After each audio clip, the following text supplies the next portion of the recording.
जय श्री राम दोस्तों, आपका स्वागत है ममता हिंदी कहानियां चैनल में। यहाँ पर आपको मिलेंगी दिल को छू जाने वाली प्रेरणादायक कहानियां। अगर आपको हमारी कहानियां पसंद आए तो वीडियो को लाइक करें, चैनल को सब्सक्राइब करें और अपने सुझाव कमेंट में जरूर दें।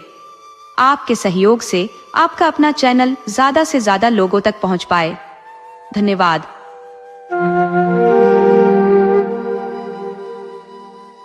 प्रियतम को 1 साल की जेल हो गई और अपराध बस इतना कि 3 दिन पहले जेठ की झुलसाने वाली धूप में उन्होंने देश के कुछ सेवकों को शरबत पिलाकर उनका आदर सत्कार किया था।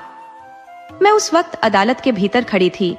कमरे के बाहर पूरा नगर जैसे किसी कैद में बंद शेर की तरह दहाड़ रहा था।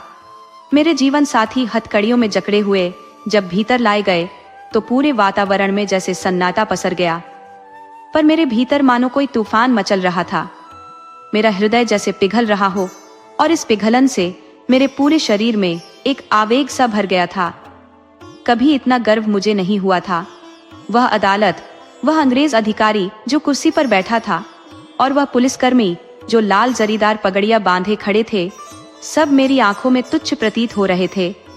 बार बार मन करता दौड़कर अपने पति के चरणों से लिपट जाऊं और वहीं अपने प्राण दे दूं। पर उनकी छवि कितनी शांत, स्थिर और तेजस्वी थी। न कोई शोक, न विषाद, न ही ग्लानि की कोई झलक, बल्कि उनके होठों पर एक आत्मविश्वास भरी ओजस्वी मुस्कान खेल रही थी। और सजा 1 साल का कठोर कारावास। वाह रे न्याय, कितना अद्भुत है। मुझे तो गर्व था कि मैं ऐसे 1000 अपराध करने को तैयार हूं। जब चलने लगे तो उन्होंने एक बार मेरी ओर देखा, हल्का सा मुस्कुराए और फिर उनका चेहरा कठोर हो गया।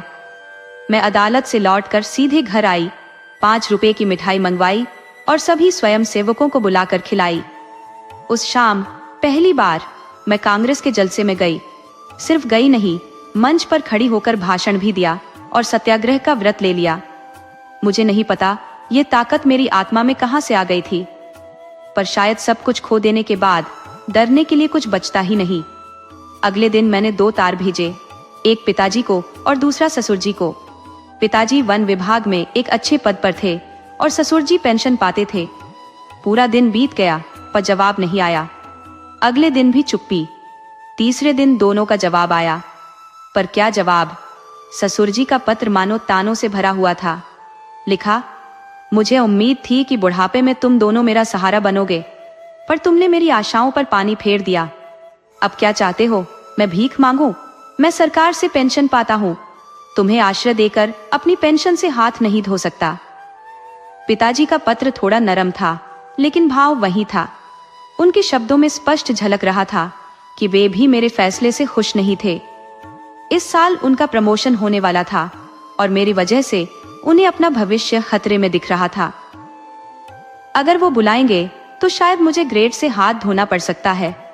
हाँ, उनकी मदद की बात बस कहने भर की थी। मैंने दोनों खत फाड़कर फेंक दिए और दोबारा कुछ भी लिखने का ख्याल छोड़ दिया। ओह स्वार्थ, तेरी ताकत कितनी बड़ी है। अपना ही पिता केवल अपने स्वार्थ की राह में बाधा की आशंका से अपनी बेटी के लिए इतना कठोर हो जाए, और ससुर जो अपनी बहू की सुध तक लेने को तैयार ना हो। पर मेरी उम्र ही क्या है, अभी तो जिंदगी की पूरी किताब पढ़नी बाकी है। अब तक मैं अपनी स्थिति को लेकर निश्चिंत थी, लेकिन अब एक नई चिंता सिर उठाने लगी।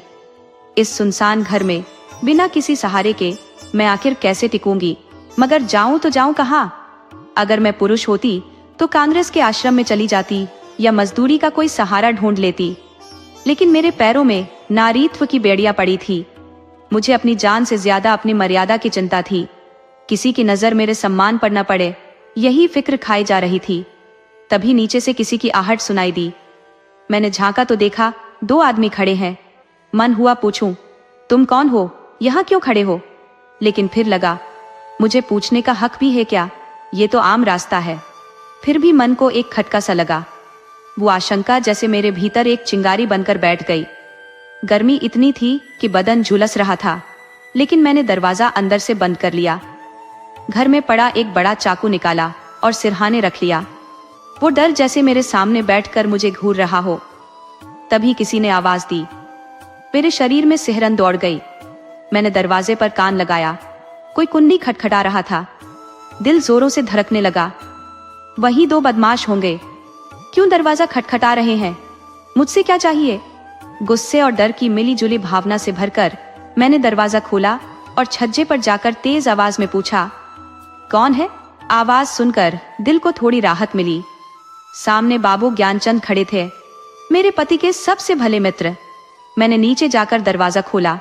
उनके साथ एक महिला भी थी, मिसेस ज्ञानचंद। वे मुझसे उम्र में बड़ी थी और पहली बार मेरे घर आई थी। मैंने उनके पैर छुए। हमारे यहाँ दोस्ती बस मर्दों तक सीमित रहती है, औरतों तक शायद ही जाती हो। दोनों ऊपर आए। बाबू ज्ञानचंद स्कूल में मास्टर है, बड़े सीधे सादे और समझदार इंसान। लेकिन आज मैंने महसूस किया कि असली समझ उनकी पत्नी में है। वह मजबूत, कदकाठी और आत्मविश्वास से भरी हुई महिला थी। चेहरे पर ऐसा रौब जैसे कोई शाही व्यक्तित्व हो। सिर से लेकर पांव तक गहनों से लदी फदी, और भले ही उनका चेहरा पारंपरिक सुंदरता की परिभाषा में ना आता हो, लेकिन उसमें एक अजीब खिंचाव था। अगर मैं उन्हें किसी और जगह देखती तो शायद नजरें फेर लेती। बाहरी तौर पर कठोर, लेकिन भीतर से वे दया और करुणा का सागर थी। घर कोई पत्र लिखा? उन्होंने थोड़ा झिंझकते हुए सवाल किया। मैंने संकोच के साथ कहा, हाँ लिखा था। कोई लेने आ रहा है? नहीं, न पिताजी मुझे अपने पास रखना चाहते हैं, न ससुर जी। तो फिर क्या? अभी यहीं पड़ी हूं। उन्होंने गंभीर स्वर में कहा। तो मेरे घर क्यों नहीं चलती? इस सुनसान घर में अकेली रहना ठीक नहीं।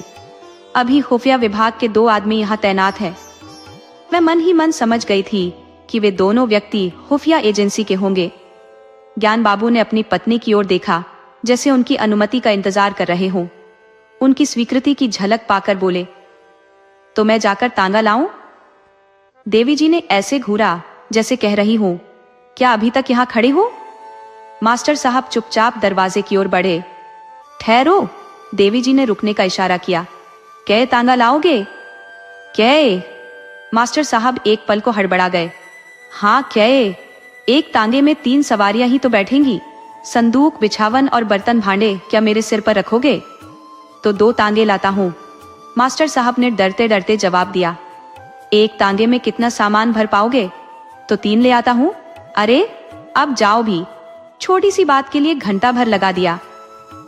मैं कुछ कहने ही वाली थी कि ज्ञान बाबू रवाना हो गए। मैंने झिझकते हुए कहा, बहन मेरे आने से तुम्हें तकलीफ होगी? और देवी जी ने सख्त आवाज में कहा, हाँ तकलीफ तो होगी। तुम दोनों टाइम पर 2-3 पांव आटा खा लोगी, कमरे के एक कोने में जम जाओगी और तेल वेल सिर में डालोगी। क्या यह तकलीफ कम है? मैं शर्मिंदा होकर मुस्कुराई। आप तो मजाक बना रही हैं। देवी जी ने मेरे कंधे पर हाथ रखते हुए सहानुभूति से कहा, जब तुम्हारे बाबूजी वापस लौट आए तो मुझे भी अपने घर मेहमान रख लेना। मेरा सारा घाटा पूरा हो जाएगा। अब तो चलने के लिए तैयार हो जाओ, सामान बांधो, खाट वाट कल मंगवा लेंगे। मैंने इतनी संवेदनशील और सरल स्वभाव की महिला कभी नहीं देखी। उनकी बातें ऐसी मधुरताली होती कि लगता जैसे हर शब्द पर फूल बरस रहे हो। अगर मैं उनकी सगी बहन भी होती तो शायद इससे बेहतर व्यवहार की उम्मीद न करती। उनकी जिंदगी में चिंता या क्रोध के लिए कोई जगह ही नहीं थी। हमेशा उनके चेहरे पर एक हल्का सा मुस्कान का साया रहता। घर में कोई लड़का या बच्चा नहीं था, पर कभी उन्हें उदासी में डूबा हुआ नहीं देखा। बाहरी कामों के लिए एक नौकर रख लिया था, लेकिन घर के अंदर का हर छोटा बड़ा काम खुद करती। इतनी कम खाकर और दिन भर इतनी भाग दौड़ के बावजूद वे इतनी स्वस्थ और ऊर्जा से भरी रहती, ये मेरे लिए रहस्य था। आराम जैसे उनके जीवन से गायब ही था। तपती दोपहरी में भी वह कभी लेटती नहीं थी। मुझे तो बस यही शिकायत थी कि वे मुझे कुछ करने ही नहीं देती, और ऊपर से हर समय कुछ न कुछ खिलाने का जुनून। लेकिन अभी 8 ही दिन गुजरे थे कि मैंने उन्हीं दोनों खुफिया एजेंटों को फिर नीचे बैठे देखा। मेरा दिल धड़क उठा। ये लोग यहाँ भी मेरे पीछे आ गए? मैंने फौरन बहन जी से कहा, वे दोनों बदमाश फिर यहाँ मंडरा रहे हैं। उन्होंने बेपरवाही से कहा, कुत्ते हैं, भटकने दो। मैंने चिंतित होकर कहा, कहीं कोई नई चाल न चले। उन्होंने उसी लापरवाही से जवाब दिया, भौंकने के अलावा और क्या करेंगे? मैंने डरते हुए कहा, काट भी सकते हैं। वह हंसते हुए बोली, इसके डर से कोई भागता थोड़ी है। लेकिन मेरी बेचैनी कम नहीं हुई। बार बार छज्जे पर जाकर उन्हें देख आती। मेरे दिमाग में यही चलता रहता कि ये लोग मुझे यहाँ से भगाने के लिए तुले हुए हैं। आखिर उन्हें इससे क्या फायदा मिलेगा? मैं नौकरशाही का क्या बिगाड़ सकती हूँ? मेरी ताकत ही कितनी है। एक और हफ्ता बीत गया। खुफिया वालों ने पीछा नहीं छोड़ा। मेरा धैर्य टूटने लगा। इस हालत में वहां रहना मुझे सही नहीं लग रहा था, लेकिन देवी जी से कुछ कहने की हिम्मत नहीं थी। एक दिन शाम को जब ज्ञान बाबू घर आए तो उनके चेहरे पर बेचैनी साफ झलक रही थी। मैं बरामदे में बैठी परवल छील रही थी। ज्ञान बाबू सीधे कमरे में गए और देवी जी को इशारे से बुला लिया। दोस्तों, आपको कहानी कैसी लगी? अपने सुझाव कमेंट करना न भूले। तो चलिए आज की अगली कहानी शुरू करते हैं।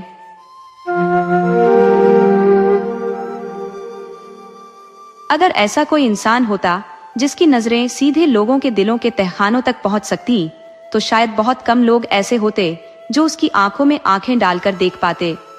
महिला आश्रम की जुगनूबाई को लेकर लोगों का यही ख्याल बन गया था।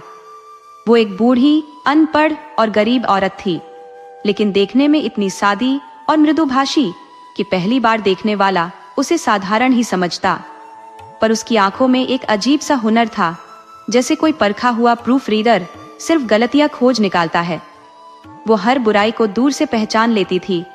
शहर में कोई ऐसी महिला नहीं थी जिसकी जिंदगी का छुपा हुआ पन्ना जुगनू की निगाहों से बचा हो। उसका छोटा भारी भरकम शरीर, सफेद काले बालों का गोंद हुआ गुच्छा, गोल चेहरा और भरे हुए गाल ऐसे लगते थे मानो वो अपने अंदर की चतुराई को छुपाए हुए हो। लेकिन जैसे ही वो किसी की आलोचना शुरू करती, उसकी आंखें आग की तरह चमक उठती और आवाज कड़वी हो जाती। जुगनू की चाल भी निराली थी। वो बिल्ली की तरह हल्के कदमों से चलती और शिकार की हलचल पाते ही बिजली की तरह टूट पड़ती। महिला आश्रम में उसका काम बाकी महिलाओं की सेवा करना था, लेकिन उसकी उपस्थिति ही महिलाओं को असहज कर देती थी। जब वो कमरे में कदम रखती तो हंसी ठिठक जाती, चहकती आवाजें जैसे दबी रह जाती, मानो हर किसी को अपने अतीत के पर्दे में छुपा सच सामने आता महसूस होता हो। अतीत कौन है जो अपने गुजरे हुए वक्त के राजों को किसी पिंजरे में कैद करके न रखना चाहता हो? अमीरों को चोरों का डर चैन से सोने नहीं देता और मान सम्मान वाले अपनी इज्जत बचाने में व्यस्त रहते हैं। ये अतीत ऐसा है जो वक्त के साथ छोटे कीड़े की तरह बढ़ते बढ़ते एक राक्षस बन जाता है। और जुगनू को हर किसी के ऐसे ही भूतकाल के किस्से मालूम थे। जरूरत पड़ने पर वो उन्हें ऐसे उघाड़ देती जैसे कोई पुरानी जख्म ताजा कर दे। अगर किसी महिला ने उसकी बात काटी या रौब झाड़ने की कोशिश की तो उसकी भ्रुकुटियां तन जाती। महिलाओं के लिए जुगनू का डर किसी ऐसे साए जैसा था जो हर वक्त उनके अतीत के दरवाजों पर दस्तक देता रहता। उसकी तीखी नजरें अच्छे अच्छों का हौसला पस्त कर देती थी, लेकिन इसका मतलब यह नहीं था कि स्त्रियां उससे नफरत करती थी। नहीं, सब उससे मिलने को उतावली रहती और उसका स्वागत सत्कार बड़े आदर के साथ करती। दरअसल पड़ोसियों की निंदा करना तो इंसानों का सदियों पुराना मनोरंजन है और जुगनू के पास इस शौक को पूरा करने का भरपूर सामान मौजूद था। शहर में एक प्रतिष्ठित विद्यालय था जिसका नाम था इंदुमती महिला पाठशाला। हाल ही में मिस खुर्शेद को उसकी प्रिंसिपल बनाकर भेजा गया था। महिलाओं के लिए यह स्कूल और क्लब दोनों का मिला जुला रूप था। मिस खुर्शेद जब पहली बार महिला आश्रम पहुंची तो उनके स्वागत में कोई कसर नहीं छोड़ी गई। वह अपनी प्रतिभा और मिलनसारिता से सभी का दिल जीतने में कामयाब रही। उनकी बातचीत में ऐसी मिठास थी कि आश्रम की सारी देवियां उनके व्यक्तित्व पर मुग्ध हो गईं। गायन में पारंगत थी, उनके व्याख्यान मंत्रमुग्ध कर देने वाले थे और अभिनय कला में उन्होंने विदेश में नाम कमाया था। उनका गुलाबी रंग, कोमल मुखड़ा, आकर्षक आंखें और आधुनिक अंदाज के बाल, सब कुछ इतना सजीव था कि उन्हें देखना एक अद्भुत अनुभव लगता। ऐसी गुणवान महिला का आश्रम में आना सबके लिए गौरव की बात थी। लेकिन चलते वक्त मिस खुर्शेद ने मिसेस चंदन को एकांत में बुलाकर पूछा, वो बूढ़ी औरत कौन है? दरअसल जुगनू कई बार आकर उन्हें ऐसी नजरों से देख चुकी थी जैसे कोई घुड़सवार किसी नई घोड़ी को परख रहा हो। मिसेस चंदन मुस्कुराते हुए बोली, वो ऊपर के काम के लिए रखी गई है। कोई काम हो तो बुलाऊं? मिस खुर्शीद ने सिर हिलाते हुए कहा। नहीं, ऐसा कुछ खास नहीं, पर वो मुझे चालाक लगती है। और हाँ, देखने से लगता है कि वो सिर्फ नौकरानी नहीं बल्कि यहाँ की हुक्मरानी है। मिसेस टंडन, जो पहले से ही जुगनू की हरकतों से खफा थी, ने मौका देखकर उसकी बुराइयों का पुलिंदा खोल दिया। जुगनू की तीखी बातें और उसकी तानेबाजी किसी से छिपी नहीं थी। मिस खुर्शीद को भी चेतावनी दे डाली, उससे होशियार रहिएगा। मिस खुर्शीद ने गंभीर होकर कहा, तब तो ये औरत बहुत खतरनाक मालूम होती है, तभी सब इससे डरती है। इसे आप निकाल क्यों नहीं देती? ऐसी औरत को तो एक पल भी रखना नहीं चाहिए। मिसेस टंडन ने गहरी सांस लेते हुए जवाब दिया, निकालना इतना आसान नहीं है। अगर उसे निकाला तो जीना मुश्किल हो जाएगा। वो हमारे भेद रहस्यों को ऐसे उघाड़ देगी कि कहीं मुंह दिखाने लायक न बचे। अभी 2-4 दिन में उसके रंग ढंग आपको खुद समझ आ जाएंगे। बस मेरी यही प्रार्थना है कि आप उसके जाल में न फंसे। उसके सामने गलती से भी किसी मर्द से बातचीत करने की हिमाकत मत करना। उसके जासूस न जाने कहां कहां फैले हुए हैं। नौकर से भेद उगलवा लेगी, डाकिये से चिट्ठियों का राज जान लेगी, बच्चों को बहलाकर घर का हाल पूछ लेगी। ऐसी औरत को तो गुप्तचर विभाग में होना चाहिए था। पता नहीं यहाँ क्यों डेरा जमाया है। मिस खुर्शीद का चेहरा गंभीर हो गया, जैसे इस गुत्थी को सुलझाने की ठान रही हो। थोड़ी देर बाद उन्होंने कहा, ठीक है, मैं इसे संभाल लूंगी। अगर इसे यहां से न हटा दिया तो कहना। मिसेस टंडन ने बेबसी से कहा, सिर्फ निकालने से कुछ नहीं होगा। उसकी जुबान कौन बंद करेगा? फिर तो वो और भी बेखौफ होकर कीचड़ उछालेगी। मिस खुर्शीद ने आत्मविश्वास से कहा, उसकी जुबान भी मैं चुप करा दूंगी। देख लेना, ये मामूली औरत यहाँ बादशाहत कर रही है, ये मुझे बर्दाश्त नहीं। जब वह चली गई तो मिसेस टंडन ने जुगनू को बुलाकर कहा, यह नई मिस साहिबा है, स्कूल की प्रिंसिपल, उन्हें देखो। जुगनू ने तिक्त स्वर में कहा, आप देखे, मैं ऐसी सैकड़ों छोकरी देख चुकी हूँ, इनकी आंखों का पानी सूख चुका है। मिसेस टंडन ने धीमे से चिताया, ये तुम्हें सबक सिखा देंगी, उनसे संभल कर रहना। कह गई है कि तुम्हें सही करके ही दम लेंगी। मैंने सोचा तुम्हें पहले से आगाह कर दूं, ऐसा ना हो उनके सामने कुछ उल्टा सीधा बोल दो। जुगनू ने चुनौती भरे लहजे में कहा, मुझे समझाने का काम मत करो, उन्हें समझा देना। यहाँ का आना बंद न कर दूं तो मैं भी अपने बाप की नहीं। वो घूम घूम कर दुनिया देख आई है, तो मैं यहाँ बैठे बैठे दुनिया देख चुकी हूँ। मिसेस टंडन ने उसकी पीठ थपथपाई। मैंने समझा दिया, अब तुम जानो और तुम्हारा काम जाने। जुगनू ने मुस्कुराते हुए कहा, आप बस चुपचाप तमाशा देखिए, मैं कैसे इनसे तिगनी का नाच नचवाती हूँ। वैसे इन्होंने अब तक शादी क्यों नहीं की? उम्र तो 30 के करीब होगी। मिसेस टंडन ने खींच कर कहा, कहती है शादी करनी ही नहीं, अपनी आजादी किसी मर्द के हाथ क्यों बेचे? जुगनू ने व्यंग्य करते हुए कहा, अरे कोई पूछता ही ना होगा, ऐसी बहुत सी कुंवारियां देख चुकी हूं, 70 चूहे खाकर बिल्ली चली हज को। इतने में कुछ औरतें आ गई और बात वहीं रुक गई। दूसरे दिन सुबह जुगनू मिस खुर्शीद के बंगले पर पहुंची। मिस खुर्शीद सुबह की सैर पर निकली हुई थी।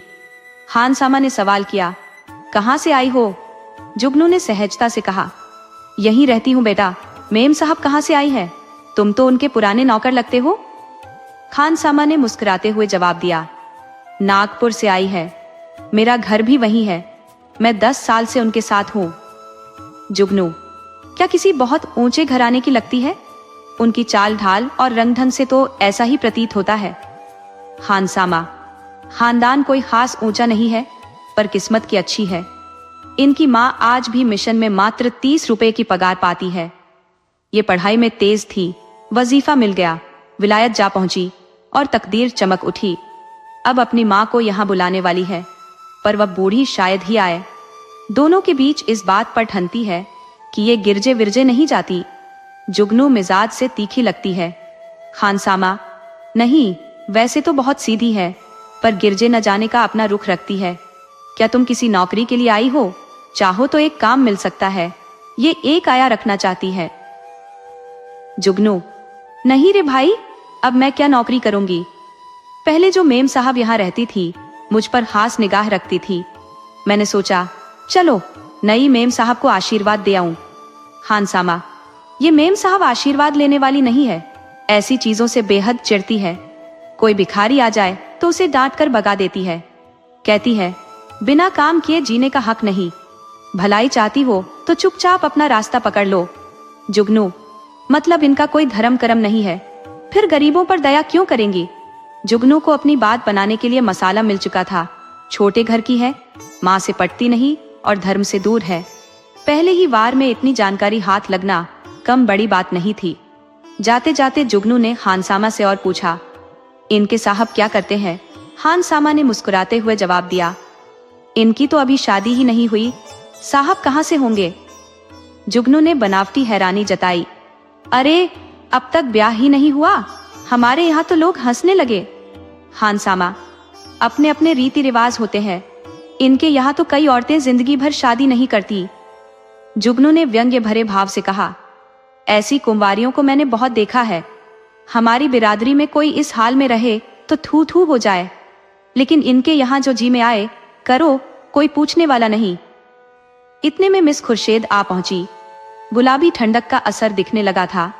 मिस साहब ने साड़ी के ऊपर ओवरकोट डाल रखा था। एक हाथ में छतरी थी और दूसरे में एक छोटी कुत्ते की जंजीर। सुबह की ठंडी हवा में व्यायाम ने उनके गालों को तरोताजा और गुलाबी बना दिया था। जुगनू ने झुककर सलाम किया, पर उन्होंने उसकी ओर देखना भी गवारा न किया। अंदर जाते ही हानसामा को बुलाकर पूछा, ये औरत यहाँ क्यों आई है? हानसामा ने जूते के फीते खोलते हुए कहा, हुजूर, भिखारिन है, पर बड़ी समझदार औरत मालूम होती है। मैंने कहा कि यहाँ काम कर ले, पर उसने साफ इनकार कर दिया। उल्टा पूछने लगी, आपके साहब क्या करते हैं? जब उसे बताया तो बहुत हैरान हुई। होना भी चाहिए, आखिर हिंदुओं में तो बच्चों के दूध के दांत भी गिरने से पहले शादियां हो जाती है। खुर्शीद ने गौर से पूछा, और क्या कहा उसने? हानसामा बोला, बस, और तो कुछ खास नहीं हुजूर। ठीक है, उसे मेरे पास भेज दो, खुर्शीद ने कहा। जुगनू ने कमरे में पांव रखा ही था कि मिस खुर्शीद ने अपनी कुर्सी से उठकर बड़े गर्मजोशी से उसका स्वागत किया। आइए माँ जी, मैं जरा टहलने निकल गई थी, आपके आश्रम में सब ठीक ठाक है ना? जुगनू ने कुर्सी का तकिया पकड़ा और खड़ी खड़ी बोली, सब कुशल है मिस साहब। मैंने सोचा आपको आशीर्वाद दे आऊं। मैं तो आपकी चेरी हूं, जब कोई काम हो मुझे याद कीजिएगा। यहाँ अकेले तो हुजूर को अच्छा नहीं लगता होगा। मिस खुर्शीद मुस्कुराकर बोली, मुझे अपने स्कूल की लड़कियों के साथ खूब आनंद मिलता है, वे सब मेरी ही बच्चियां हैं। जुगनू ने सिर हिलाकर कहा, ये तो सही है मिस साहब, लेकिन अपना खून अपना ही होता है। दूसरा अपना हो भी जाए तो अपनों के लिए कोई क्यों रोएगा? तभी एक सुंदर सजीला युवक रेशमी सूट पहने और जूतों की चरमराहट के साथ कमरे में दाखिल हुआ। मिस खुर्शीद ने दौड़कर उसका ऐसे स्वागत किया जैसे खुशी से झूम उठी हो। जुगनू कोने में सिमट गई। खुर्शीद ने युवक को गले लगाते हुए कहा, प्यारे, मैं कब से तुम्हारी राह देख रही हूँ। फिर जुगनू से बोली, माँ जी, आप अब जाएं, फिर कभी आना। ये मेरे परम मित्र विलियम किंग है, हम दोनों साथ पढ़े हैं। जुगनू चुपचाप कमरे से बाहर निकल आई। बाहर खड़े खानसामा से उसने पूछा, ये लौंडा कौन है? खानसामा ने सिर हिलाते हुए कहा, इसे मैंने आज पहली बार देखा है। लगता है अब कुंवारेपन से तंग आ गए हैं। अच्छा खासा स्मार्ट नौजवान है। जुगनू ने तंज कसते हुए कहा। दोनों ऐसे गले मिले कि मैं तो शर्म से गड़ गई। इतना चूमा चाटी तो जोरू खसम में नहीं होता। दोनों लिपटे पड़े थे। लौंडा तो मुझे देखकर झिझक रहा था, लेकिन तुम्हारी मिस साहब तो मानो मदहोश हो गई थी। खानसामा ने अनहोनी के अंदेशे से कहा, मुझे तो ये मामला कुछ अजीब लगता है। जुगनू वहां से सीधे मिसेस टंडन के घर चली गई। उधर मिस खुर्शीद और वह युवक बातें करने लगे। मिस खुर्शीद ने खिलखिलाकर कहा, तुमने अपना किरदार बखूबी निभाया लीला। बुढ़िया तो सचमुच हक्का बक्का रह गई। लीला ने मुस्कुराते हुए कहा, मैं तो डर रही थी कि कहीं बुढ़िया भांप न जाए। मिस खुर्शीद ने कहा, मुझे यकीन था वह आज जरूर आएगी। मैंने उसे बरामदे में देखा और तुरंत तुम्हें खबर दी। आज आश्रम में हलचल रहेगी। दिल करता है इन महिलाओं की फुसफुसाहटें सुनो। देख लेना, सब उसकी बातों पर यकीन कर लेंगी। लीला ने हल्के व्यंग्य में कहा, तुम भी जानबूझकर इस दलदल में पांव रख रही हो। मिस खुर्शीद ने हंसते हुए जवाब दिया, मुझे इस अभिनय का बड़ा मजा आता है। ये दिल लगी चलती रहेगी। उस बुढ़िया ने काफी सितम ढाए हैं, बस उसे थोड़ा सबक सिखाना चाहती हूँ। कल तुम फिर इसी वक्त इसी अंदाज में आ जाना। बुढ़िया कल फिर जरूर आएगी। वह तो चुप नहीं बैठ सकती। नहीं, ऐसा करते हैं कि जब वह आएगी मैं तुम्हें बुला लूंगी, बस तुम छैला बनकर आ जाना। उस दिन आश्रम में जुगनू को सांस लेने की भी फुर्सत नहीं मिली। उसने पूरा वाकया मिसेस टंडन को बताया। मिसेस टंडन दौड़ती हुई आश्रम पहुंची और अन्य महिलाओं को यह खबर सुनाई। जुगनू को भी बुलाकर कहानी की पुष्टि कराई। हर महिला जुगनू से यह किस्सा सुनती और हर बार कहानी में थोड़ा थोड़ा नया रंग भरता गया। दोपहर तक यह खबर पूरे शहर के सभ्य समाज में फैल चुकी थी। एक महिला ने पूछा, ये युवक है कौन? मिसेस टंडन ने जवाब दिया, सुनने में आया है कि यह उनके साथ का पड़ा हुआ है। पहले से ही इन दोनों में बातचीत रही होगी। यही तो मैं कहती थी, इतनी उम्र हो गई और अब तक कुमारी बैठी है। अब सारा सच सामने आ गया। जुगनू ने चुटकी लेते हुए कहा, और कुछ हो ना हो, जवान तो गजब का बाका है। टंडन ने व्यंग्य में कहा, ये है हमारी विद्वान बहनों की असलियत। जुगनू बोली, मैं तो उसे पहली नजर में ही ताड़ गई थी। धूप में बाल सफेद नहीं किए हैं। टंडन ने कहा, कल फिर जाना। जुगनू बोली, कल क्यों? मैं तो आज रात ही जाऊंगी। हालांकि रात को जाने के लिए कोई बहाना बनाना जरूरी था। मिसेस टंडन ने आश्रम के लिए एक किताब मंगवाई। रात 9 बजे जुगनू मिस खुर्शेद के बंगले पर पहुंची। संयोग से लीलावती भी वहीं मौजूद थी। वह बोली, ये बुढ़िया तो हद से ज्यादा पीछे पड़ गई है। मिस खुर्शेद ने मुस्कुराते हुए कहा, मैंने पहले ही कहा था, उसके पेट में पानी नहीं पचने वाला। तुम जाकर रूप धर लो, तब तक मैं उसे बातों में उलझाती हूँ। शराबियों की तरह बकवास करना शुरू कर देना। मुझे भगा ले जाने का प्रस्ताव भी रखना। ऐसा दिखाना जैसे तुम होश में नहीं हो। लीला, जो मिशन में डॉक्टर थी और जिसका बंगला पास में ही था, चली गई। तब मिस खुर्शेद ने जुगनू को बुलाया। जुगनू ने एक पुर्जा देते हुए कहा, मिसेस टंडन ने यह किताब मंगवाई है। मुझे आने में देर हो गई। मैं इस वक्त आपको तकलीफ न देती, लेकिन सुबह सुबह वह मुझसे इसे मांग लेंगी। हजारों रुपए महीने कमाती है मिस साहब, लेकिन ऐसा लगता है जैसे हर एक पैसा सीने से चिपका कर रखती हो। उनके दरवाजे पर भिखारी को भीख तक नसीब नहीं होती। मिस खुर्शेद ने पुर्जा देखते हुए कहा, इस वक्त यह किताब नहीं मिल पाएगी, सुबह ले जाना। लेकिन तुमसे कुछ बातें करनी है, बैठो, मैं अभी आती हूँ। इतना कहकर वह पर्दे के पीछे वाले कमरे में चली गई। करीब 15 मिनट बाद वह रेशमी साड़ी में लिपटी, इत्र में बसी और चेहरे पर पाउडर लगाए कमरे में वापस लौटी। जुगनू ने विस्मित होकर उनकी ओर देखा। अरे वाह, ये साज श्रृंगार! लगता है कोई खास मेहमान आने वाला है, तभी इतनी तैयारियां हो रही हैं। जुगनू की सोच में कुंवारी लड़कियों का श्रृंगार करना अनावश्यक था। उनके हिसाब से यह केवल सुहागिनों का अधिकार था, ताकि वे अपने पति को रिझा सकें। इससे इतर हर किसी के लिए यह वर्जित था। मिस खुर्शेद अब भी ठीक से कुर्सी पर बैठ भी नहीं पाई थी कि जूतों की चरमराहट सुनाई दी। कुछ ही क्षणों में विलियम किंग कमरे में दाखिल हुआ। उसकी लाल लाल आंखें और कपड़ों से आती शराब की गंध उसकी स्थिति को स्पष्ट कर रही थी। उसने आते ही बेधड़क मिस खुर्शेद को अपने सीने से लगा लिया और बार बार उनके गालों का चुम्बन लेने लगा। मिस खुर्शेद ने उसे रोकने की कोशिश करते हुए कहा, छोड़ो मुझे, शराब पी कर आए हो। किंग ने उसे और जोर से पकड़ा और बोला, आज तुम्हें भी पिलाऊंगा प्रिय, तुम्हें पीना होगा। फिर हम दोनों नशे में लिपट कर आराम करेंगे। देखना, नशे में प्रेम कितना प्रबल हो जाता है। मिस खुर्शेद ने जुगनू की उपस्थिति का संकेत देने की कोशिश की ताकि किंग की नजर उन पर पड़े, लेकिन किंग पूरी तरह नशे में मस्त था। उसने जुगनू की तरफ देखा तक नहीं। मिस खुर्शेद ने गुस्से में खुद को छुड़ाते हुए कहा, तुम्हारा दिमाग खराब हो गया है क्या?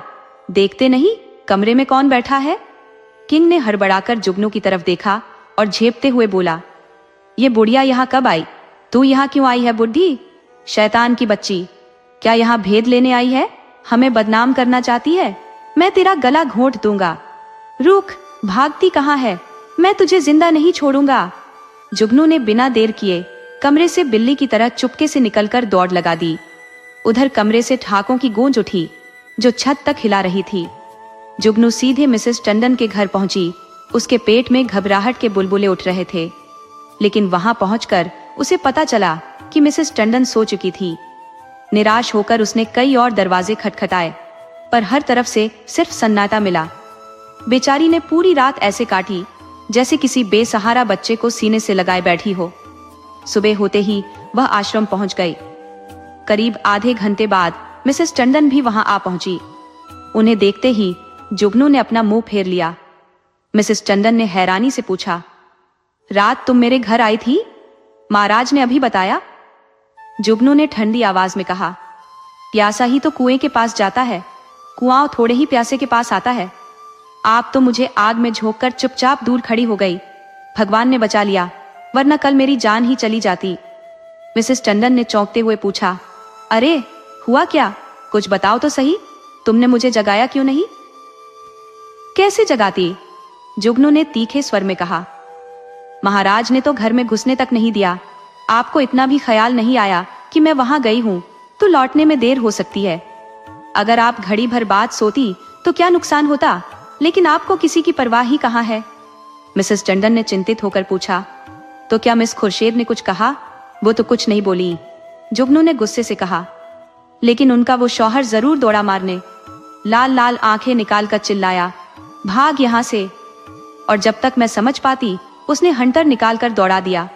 अगर मैं वहां से सिर पर पैर रखकर न भागती तो चमड़ा उधेड़ देता। और वो खुर्शीद पुत चुपचाप तमाशा देखती रही। पहले से साजिश तय थी दोनों में। ऐसी औरतों का मुंह देखना भी पाप है। बेसवा भी इतनी निर्लज्ज नहीं होती। थोड़ी ही देर में और महिलाएं भी वहां जमा हो गई। सब इस घटना को सुनने के लिए उत्सुक थी। जुगनू की बातों में जैसे चिंगारी थी, वह अविरल जलती रही। हर महिला कहानी को खोद खोद कर पूछ रही थी। उनके घर बार, काम धंधे, यहाँ तक कि खाने पीने की सुध तक भूल चुकी थी। एक बार सुनने से तृप्ति नहीं होती थी, बार बार वही कहानी नए आनंद के साथ सुनती थी। मिसेस टंडन ने अंततः कहा, हमें आश्रम में ऐसी महिलाओं को रखना अनुचित है। आप सबको इस पर विचार करना चाहिए। मिसेस पांड्या ने सहमति जताई, बिल्कुल सही, हम आश्रम के आदर्शों को गिरने नहीं दे सकते। ऐसी औरत किसी संस्था की प्रमुख बनने के काबिल नहीं। मिसेस बांगरा ने जोड़ा, जुगनू ने ठीक ही कहा था, ऐसी औरतों का मुंह देखना भी पाप है। उसे साफ कह देना चाहिए कि यहाँ न आए। अभी ये गहमा गहमी चल ही रही थी कि आश्रम के बाहर एक चमचमाती मोटर आकर रुकी। अंदर बैठे हुए लोगों पर महिलाओं की आंखें टिकी। गाड़ी में मिस खुर्शीद और विलियम किंग मौजूद थे। जुगनू ने फौरन उंगली उठाकर इशारा किया, वही लौंडा है। ये सुनते ही महिलाओं का समूह जैसे खिड़की के पास खींच कर आ गया। मिस खुर्शीद ने मोटर से उतरते ही हुड़ बंद किया और तेज कदमों से आश्रम की ओर बढ़ चली। महिलाएं घबराकर अपनी अपनी जगहों पर जा बैठी। कमरे में कदम रखते ही मिस खुर्शीद की नजर जुगनू पर पड़ी। उन्होंने मुस्कुराकर बेबाकी से कहा, कहिए बाई जी, रात की घटना से आपको चोट तो नहीं पहुंची? जुगनू, जिसने अपने जीवन में कई निडर महिलाएं देखी थी, इस डिठाई पर सन्न रह गई। उसे ऐसा लगा जैसे चोर खुद चोरी का माल हाथ में लिए चुनौती दे रहा हो। उसने तीखे स्वर में कहा, अगर जी नहीं भरा हो तो अब भी पिटवा दीजिए, सामने ही तो हूं। खुर्शीद ने शांत स्वर में कहा, वह तो अपने किए की माफी मांगने आए हैं, रात को नशे में थे। जुगनू ने तंज कसते हुए मिसेस टंडन की ओर देखा और कहा, और आप भी तो कुछ कम नशे में नहीं थी। इस पर खुर्शीद ने व्यंग्य भरे लहजे में जवाब दिया, मैंने तो आज तक कभी शराब नहीं पी, मुझ पर झूठा इल्जाम न लगाइए। जुगनू ने पलटकर कहा, शराब से बड़ी भी एक नशे की चीज है, शायद उसी का नशा होगा। और उन महाशय को पर्दे के पीछे क्यों छिपा रखा? देविया भी तो उनकी सूरत देखे। खुर्शीद ने हंसते हुए कहा, सूरत तो उनकी लाख 2 लाख में एक है। मिसेस टंडन ने तुरंत एहतियात बरतते हुए कहा, नहीं, उन्हें यहाँ लाने की कोई जरूरत नहीं, हम आश्रम की बदनामी नहीं चाहते। लेकिन खुर्शीद ने जोर देकर कहा, मामले को साफ करने के लिए उनका यहाँ आना जरूरी है। बिना सुने एक तरफा फैसला क्यों ले रही है? मिसेस टंडन ने बात टालते हुए कहा, यहाँ कोई मुकदमा तो पेश नहीं है। खुर्शीद ने तपाक से कहा, वाह, मेरी इज्जत पर सवाल उठ रहे हैं और आप कहती हैं कि यह कोई मुकदमा नहीं है। मिस्टर किंग आएंगे और आप सबको उनकी बात सुननी पड़ेगी। मिसेस टंडन के अलावा बाकी सभी महिलाएं किन को देखने के लिए बेचैन थी। किसी ने विरोध नहीं किया। खुर्शीद ने दरवाजे की ओर मुड़कर ऊंची आवाज में कहा, तुम जरा यहाँ आओ। गाड़ी का हुड फिर खुला और मिस लीलावती रेशमी साड़ी में मुस्कुराती हुई बाहर निकली। आश्रम में एक अजीब सा सन्नाटा छा गया। देविया हक्की बक्की होकर लीलावती को निहारने लगी। जुगनू ने नाराज होकर आंखें चमकाते हुए पूछा, उन्हें कहाँ छिपा दिया आपने? खुर्शीद ने मजाकिया अंदाज में कहा, छूमंतर हो गए, जाकर गाड़ी देख लो। जुगनू गुस्से में गाड़ी के पास दौड़ी और हर कोना छान मारा, लेकिन नतीजा कुछ नहीं निकला। मायूस होकर वह मुंह लटकाए वापस लौटी। मिस खुर्शीद ने तंज भरे लहजे में पूछा, तो क्या हुआ, कुछ पता चला? जुगनू ने तीखी निगाहों से लीलावती को घूरते हुए कहा, मैं इन औरतों के तमाशे क्या जानूं? लीलावती की तरफ इशारा करते हुए, और मर्दों को साड़ी पहनाकर हम सब की आंखों में धूल झोंक रही हो, यही तो है वो, वही रात वाले जनाब। खुर्शीद ने मुस्कुराते हुए कहा, क्या सचमुच पहचान लिया? जुगनू ने दृढ़ता से जवाब दिया, हाँ हाँ, मैं क्या अंधी हूं? मिसेस टंडन ने उसे झड़कते हुए कहा, क्या बकवास कर रही हो जुगनू, ये तो डॉक्टर लीलावती है। जुगनू ने आंखें चमकाकर ताना मारा, अरे वाह, लीलावती है। मर्द होकर साड़ी पहनते लाज भी नहीं आती, और तुम रात को इनके घर नहीं थी? लीलावती ने हंसते हुए चुटकी ली, मैं कब मना कर रही हूँ, इस वक्त तो मैं लीलावती हूँ, रात को विलियम किंग बन जाती हूँ, इसमें बड़ी बात क्या है? ये सुनते ही देवियों की आंखों से पर्दा उठ गया। चारों ओर हंसी का फव्वारा छूट पड़ा। कोई ताली बजाने लगी, कोई लीलावती से लिपट गई और कोई मिस खुर्शीद की पीठ थपथपाने लगी। माहौल में ऐसा शोर उठा कि कुछ देर के लिए सब कुछ गूंज उठा। जुगनू का चेहरा शर्म और गुस्से से लाल हो गया। उसकी जुबान जैसे तालू से चिपक गई। ऐसा अपमान उसने पहले कभी नहीं सहा था। मिसेस मेहरा ने तीखा तंज कसते हुए कहा, अब बोलो जुगनू, लगा मुंह पर कालिक या नहीं? मिसेस बामरा ने जोड़ा, इसी तरह सबको बदनाम करती है। लीलावती ने मुस्कुराकर कहा, और आप लोग भी तो जो यह कहती है उस पर यकीन कर लेते हैं। इस हंगामे में किसी ने ध्यान नहीं दिया कि जुगनू कब खिसक गई। उसने यह बखेड़ा अपने सिर पर बढ़ते देखा और धीरे से वहां से खिसकने में अपनी भलाई समझी। पीछे के रास्ते से निकलकर वह गलियों में गायब हो गई। मिस खुर्शीद ने हैरानी से कहा, जरा उससे पूछो तो सही, मेरे पीछे क्यों पड़ी हुई थी? मिसेस टंडन ने पुकारा, लेकिन जुगनू का अता पता नहीं था। उसे ढूंढने की कोशिश की गई, मगर वह कहीं नहीं मिली। उस दिन के बाद से शहर में किसी ने जुगनू की परछाई तक नहीं देखी। आश्रम के इतिहास में ये वाकया आज भी चर्चा और हंसी मजाक का विषय बना हुआ है। दोस्तों, आपको कहानी कैसी लगी, अपने सुझाव कमेंट करना न भूले। तो चलिए आज की अगली कहानी शुरू करते हैं।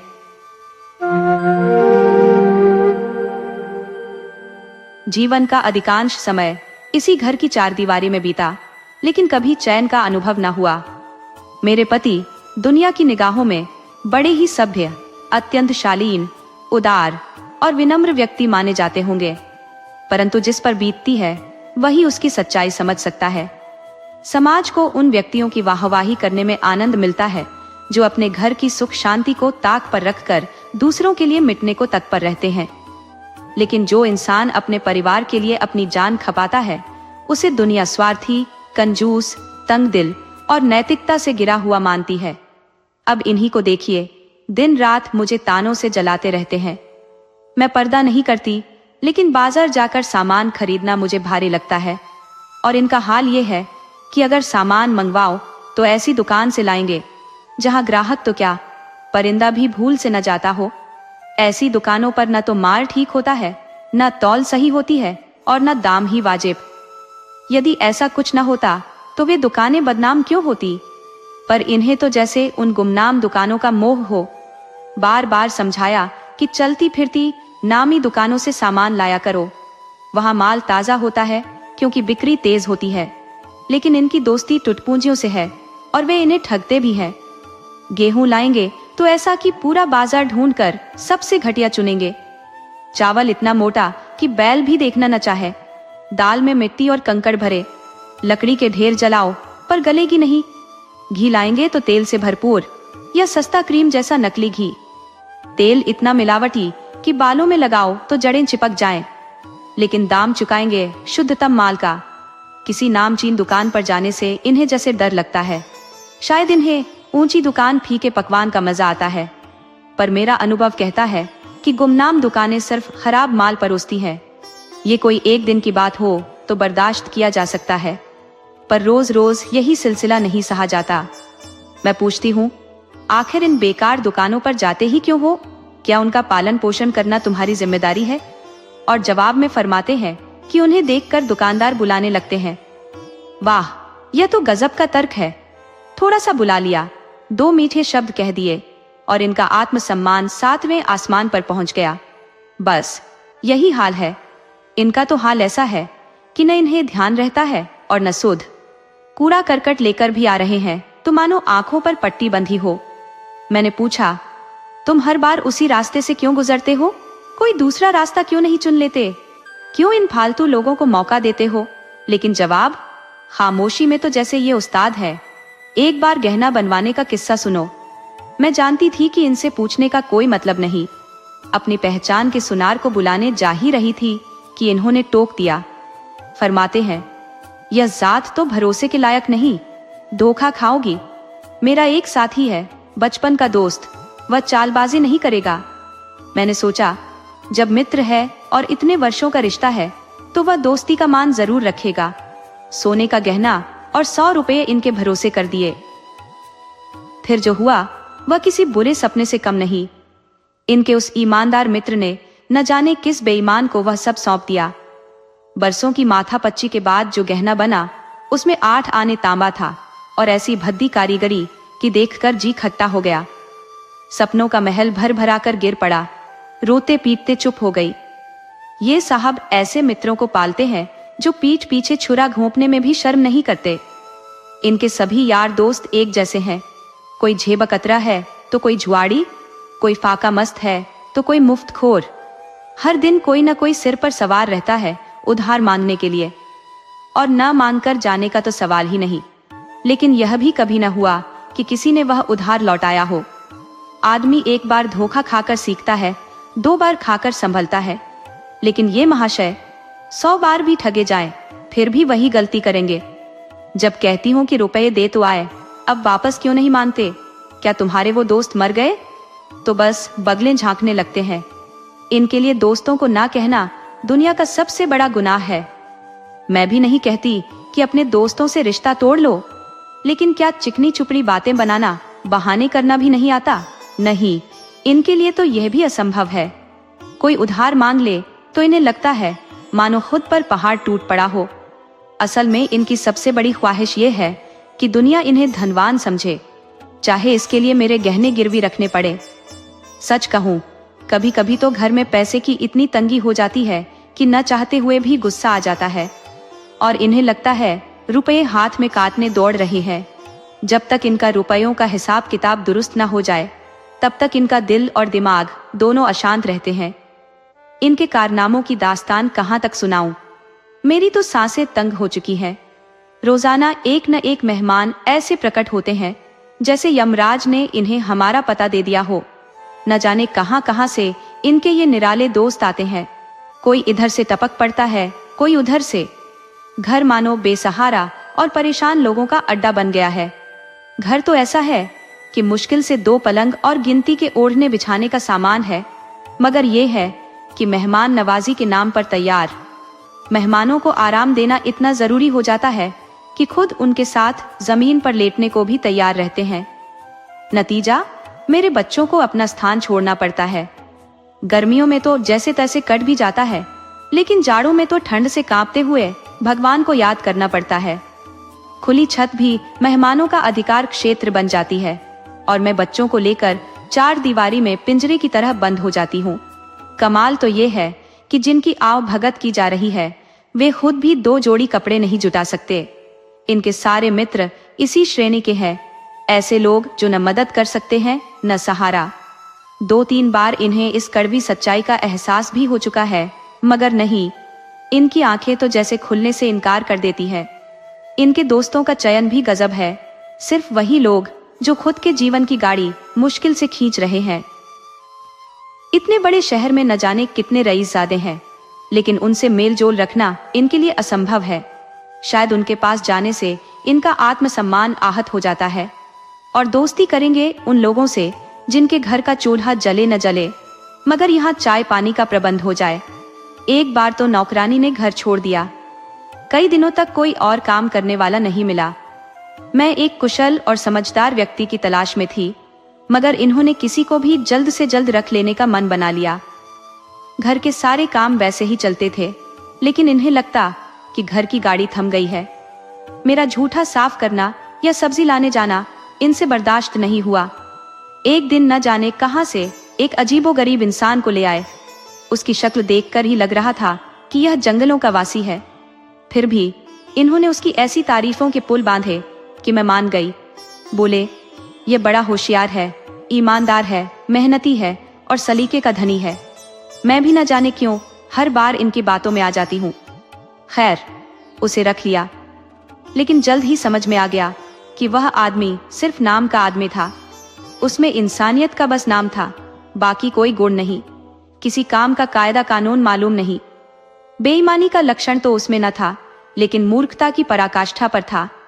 अगर बेईमान होता तो मन में तसल्ली रहती कि चलो खुद तो खा गया, मगर बेचारा सीधा साधा दुकानदारों के हाथों बेमोल लुट जाता। उसे 10 तक गिनना भी नहीं आता था। अगर उसे 1 रुपया देकर बाजार भेज देती तो शाम तक वह हिसाब समझाने में असफल रहता। गुस्से में खून खौलने लगता।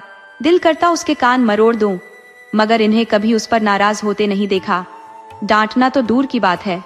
आप नहा धोकर धोती का किनारा समेट रहे होते और वह दूर बैठा तमाशा देखता। मेरा तो खून जल जाता, लेकिन इन्हें जैसे कोई फर्क ही नहीं पड़ता। अगर मेरे कहने पर वह काम करने को उठता भी तो आप उसे पास आने ही नहीं देते। उलटे उसके दोषों को खूबियों में बदलकर दिखाने की कोशिश करते, और अगर वह भी न कर पाते तो उसके काले कारनामों पर चादर डाल देते। उसे झाड़ू लगाने की मामूली तमीज तक नहीं थी। घर का एकमात्र ढंग का कमरा, मर्दाना, उसकी लापरवाही से तहस नहस हो जाता। वह झाड़ू लगाता तो चीजें ऊपर नीचे, यहाँ वहां बिखर जाती, जैसे कोई भूकंप आया हो। कमरे में धूल का ऐसा बवंडर उठता कि सांस लेना मुश्किल हो जाए। लेकिन आप थे कि शांत होकर उसी कमरे में बैठे रहते, जैसे सब ठीक है।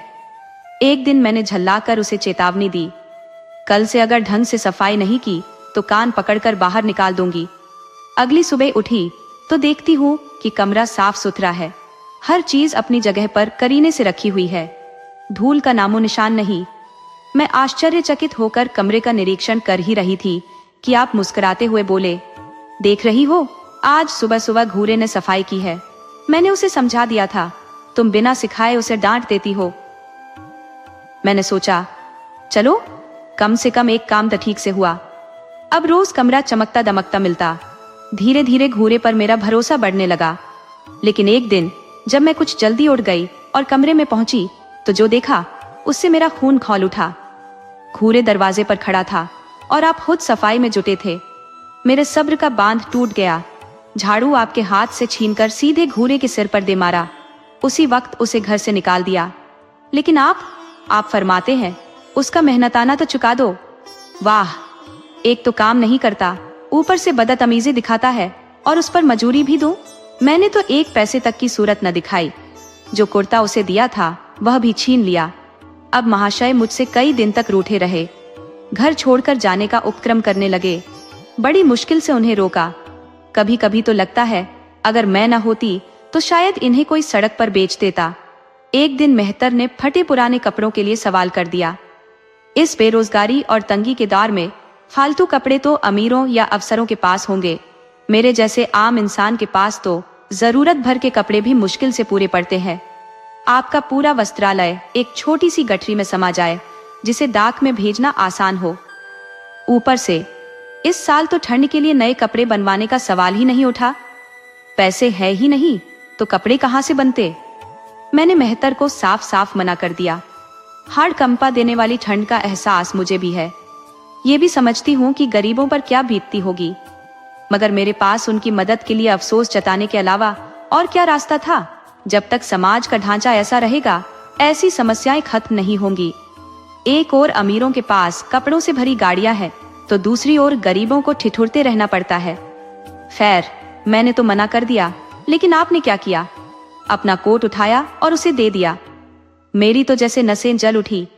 मैं इतनी उदार नहीं कि अपने आदमी को ठंड में ठिठुरता छोड़ दूं और दूसरों पर रहम बरसाऊं।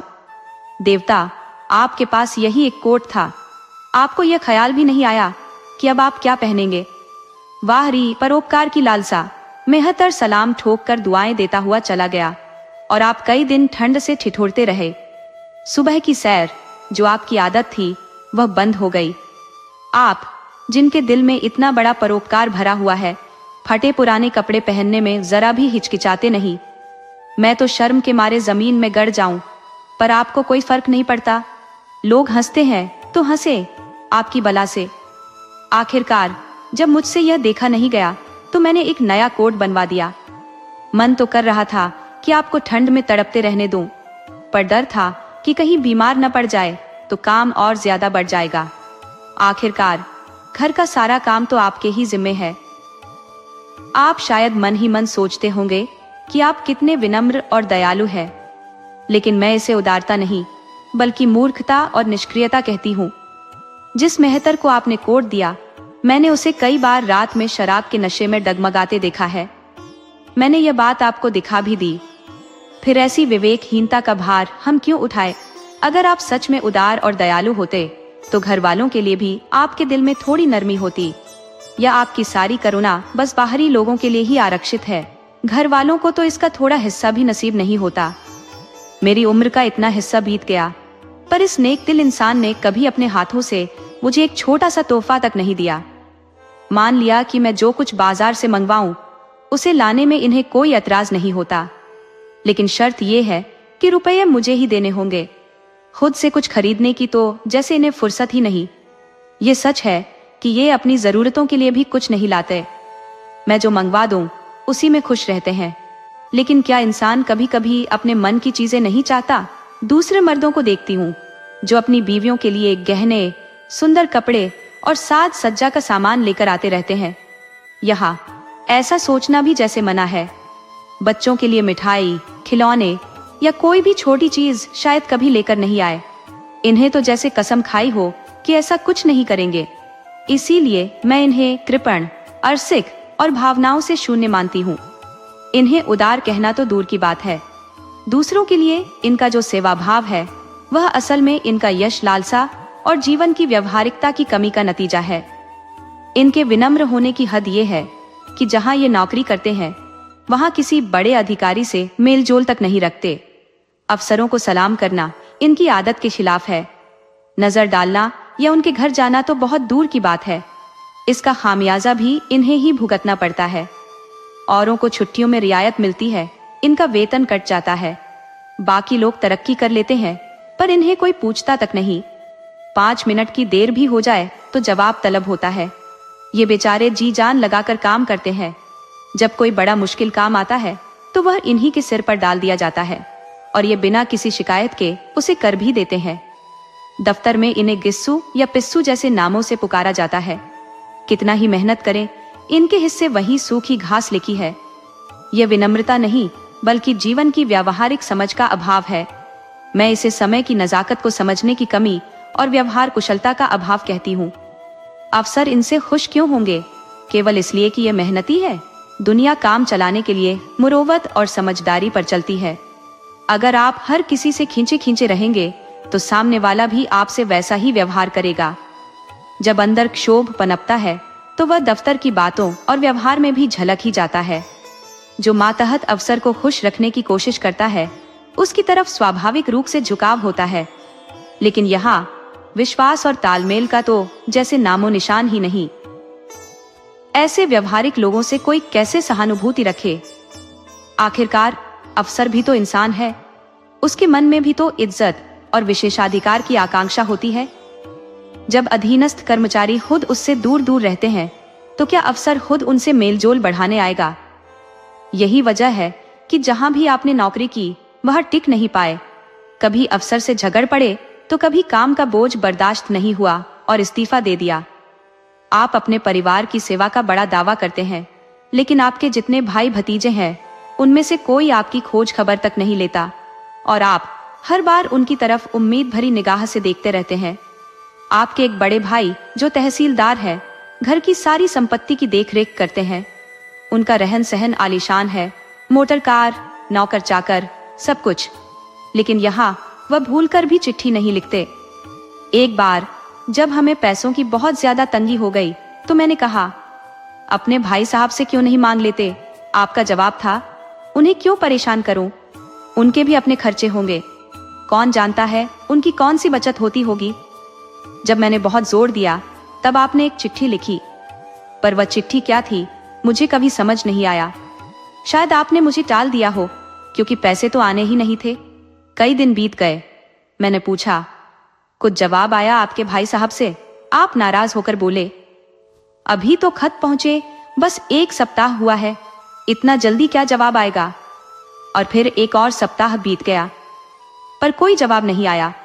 अब हाल ये है कि आप मुझसे बातचीत का मौका ही नहीं देते। घर आते हैं तो इतने खुश दिखाई देते हैं, मानो कोई बड़ी विजय प्राप्त कर ली हो। कभी मेरी तारीफ करते हैं, कभी मेरे मायके वालों की, तो कभी मेरे घर के प्रबंधन की। मुझे उनकी चाल समझ आ रही थी। ये सारी चापलूसी केवल इसलिए थी कि मैं उनके भाई साहब के बारे में कुछ न पूछ लूं। राजनीति, अर्थव्यवस्था, समाज और नैतिकता पर ऐसे विस्तार से चर्चा करते कि सुनने वाला विशेषज्ञ भी प्रभावित हो जाए। लेकिन मैं कहाँ चूकने वाली थी। 2 हफ्ते पूरे बीत गए और बीमे की किस्त चुकाने की आखिरी तारीख जैसे सिर पर मंडरा रही थी। मैंने फिर पूछा, क्या हुआ? तुम्हारे भाई साहब ने कुछ कहा या अभी तक चिट्ठी नहीं पहुंची?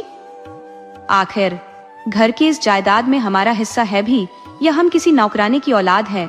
500 रुपए साल का फायदा तो 10 साल पहले का आंकड़ा था, अब तो 1000 से कम नहीं होगा। पर हमारे हाथ में तो आज तक एक फूटी कौड़ी भी नहीं आई। अगर मोटा मोटा हिसाब लगाए तो हमें करीब 2000 रुपये मिलने चाहिए। भले ही 2000 न सही, 1500 या कम से कम 250 ही मिल जाए। कुछ भी न सही, बीमे की किस्त भरने लायक तो होना ही चाहिए। तहसीलदार साहब की आमदनी हमारी आय का 4 गुना है। ऊपर से घूसखोरी का हिसाब ही अलग है। फिर हमारे हिस्से का पैसा देने में दिक्कत क्या है? आप बस हंस हंस कर टालने लगते हैं। कहते हैं, बेचारे घर की मरम्मत करवा रहे हैं, रिश्तेदारों का स्वागत सत्कार कर रहे हैं, नाते रिश्तेदारी में तोहफे भेज रहे हैं। वाह रे अक्ल! तो क्या जायदाद इसीलिए होती है कि उसकी सारी कमाई खर्च में उड़ा दी जाए? ये साहब बहाने बनाने में भी फिसड्डी है। मुझसे पूछते तो मैं एक से बढ़कर एक बहाने बता देती, जैसे कि घर में आग लग गई थी, सब कुछ जलकर राख हो गया, या चोरी हो गई, कुछ भी नहीं बचा, या फिर 10,000 का माल भरा था लेकिन घाटा हो गया। लेकिन आपको कुछ सूझा भी तो बस यही लचर बहाना।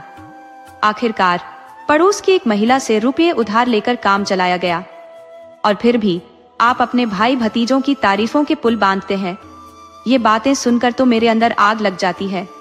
ऐसे रिश्तेदारों से भगवान ही बचाए। अब ईश्वर की कृपा से आपके 2 बेटे और 2 बेटियां हैं। इसे दया कहूं या कोप, सब के सब इतने उद्यमी है कि खुदा की पनाह। मगर क्या मजाल कि आप किसी को डांट भी दे। रात के 8 बज चुके हैं और साहबजादे अभी तक बाहर घूम रहे हैं। मैं परेशान हो रही हूँ, लेकिन आप है कि अखबार लेकर बड़े आराम से बैठे हैं। मेरे सब्र का बांध टूट जाता है। अखबार छीनकर कहती हूँ, जाकर देखो लौंडा कहाँ रह गया। आपका दिल कितना कठोर है ये तो भगवान ही जाने। ऐसा लगता है जैसे भगवान ने आपको संतान देने में गलती कर दी। पिता का अपने बच्चों के लिए भी तो कुछ फर्ज होता है। इस पर आप गर्म हो जाते हैं, कहते हैं अभी तक नहीं आया, बड़ा शरारती हो गया है।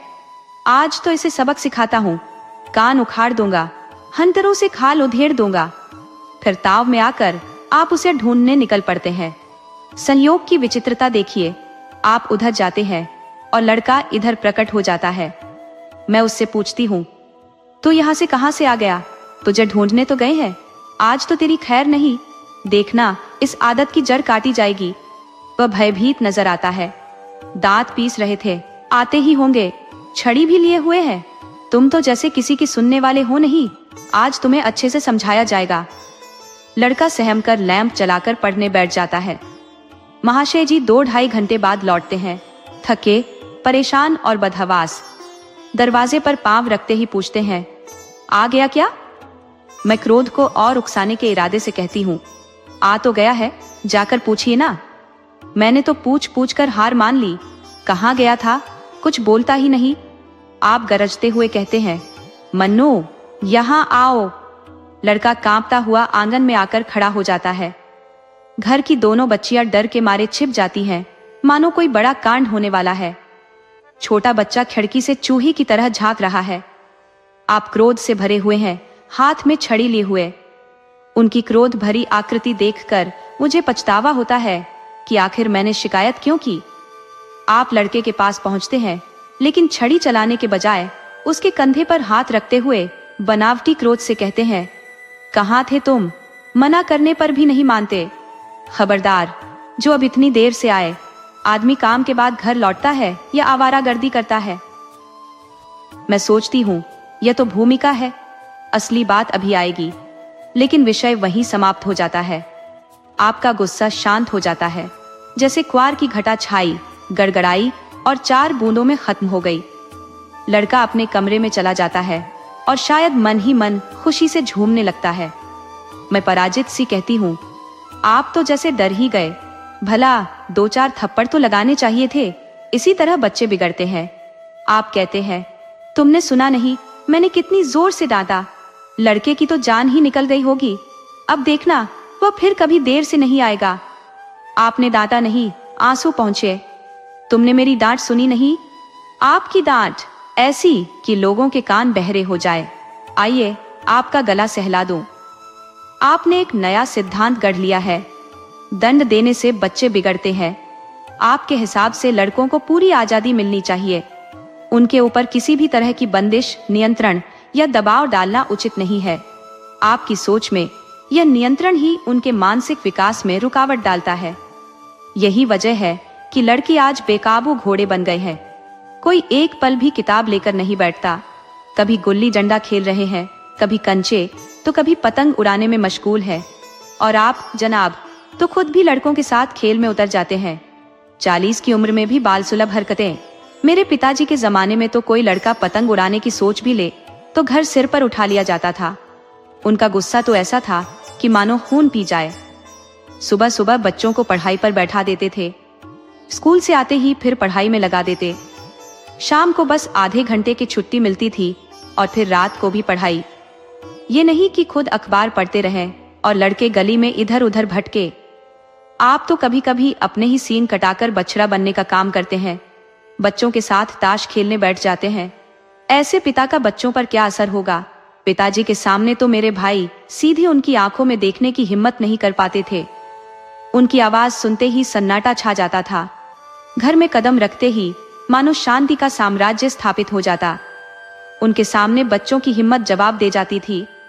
उसी अनुशासन का नतीजा था कि सभी भाई ऊंचे ऊंचे पदों पर पहुंच गए।